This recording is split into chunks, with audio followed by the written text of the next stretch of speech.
You'll need to have 3 tabs open to complete your timeline: the historical background article that you just finished reading, the Timeline Maker website where you're going to make your timeline, and the folder with these 7 images in it that you're going to use to make your timeline. So I'm going to go up to my Timeline Maker tab that I already have open. And if you have an Adobe Flash error here at the top, just go ahead and click on that icon, and then it will prompt you to allow Adobe Flash to run for this website. So click on Allow. I'm going to put your name right here and the title of your article, and then go ahead and click Start. On the timeline, you can click or tap anywhere to add an item, and a box will pop up. In this top box, you're going to put the date. In the second box, you're going to put the title of the event. And in this larger box, you're going to put your 1 to 2 sentences that describe what the event is. So I'm going to go back to my historical background document, and I'm going to read this first paragraph. You'll notice that some of these words are in boldface type. Those are important for you to know what events you need to have in your timeline. So this first one, it says 1619, but as I read a little bit further, it says about a decade later. So I have to add 10 years onto 1619 for when slaves first arrived in America. I believe that's the only one that's a little tricky that way. So I'm going to go back to my Timeline Maker, and I'm going to type in 1629.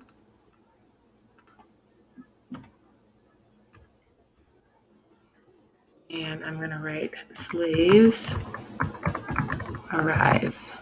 Okay. And then under the full description, I'm going to go back and double check my article, make sure I have the words right that I want to say. The first African slaves arrived in New Amsterdam, which is current day New York City. By the end of the century, every colony had slaves. On the eve of the American Revolution, about 1 in 5 colonists was a slave. Wow, that's a lot of people. So I want to say African slaves first arrived in New Amsterdam. So I'm going to go back to my timeline, and I'm going to type African slaves first arrived in New Amsterdam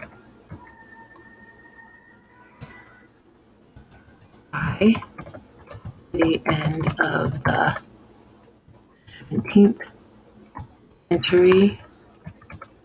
1 in 5 people was a slave.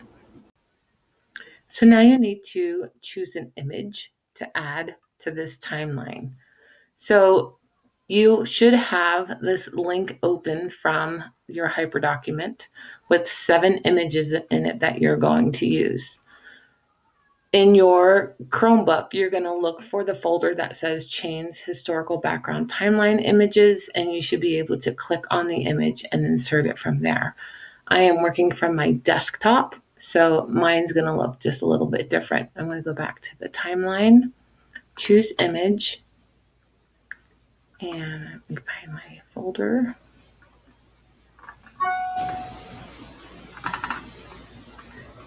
And the image that is going to fit the closest says slaves brought to America. And I know this says 1850 at the end. It's because it's the only image I could find that would work. So I'm going to drag this to reposition it a little bit and just cut that date off. And click OK. And now the check mark, I'll place it on my timeline. So it's right there on my timeline. So if you need to finish this and come back later, do not click that button. Go up to the top where it says Save. You want to make sure you click on Save. It's going to save it as an RWT file so that you can only open it from this website. I'm going to go ahead and click Save. And yours will prompt you to save it to your Google Drive. Mine is prompting me to save it to my laptop. And then OK. So when you go back in to find your file, make sure that you're looking for that RWT file. If you'll notice at the top of the page, there's a folder that says Open. That's what you're going to click when you're redirected back to this website, and then search for your RWT file. When you're all finished with your project, that's when you can click Finish and Save Final. Again, now it's going to save it as a PDF file. So you're going to click Save. Again, it's going to save it to your Google Drive. Mine is saving to my desktop. Then OK. Then from here, you can go into your Google Drive, open that PDF, and once you have copied the link to your PDF file, go ahead and paste it right here in the box. Make sure that you have your sharing settings to anyone with the link so that Mr. Moore and Mr. P and I can look at your timeline and check it for completion.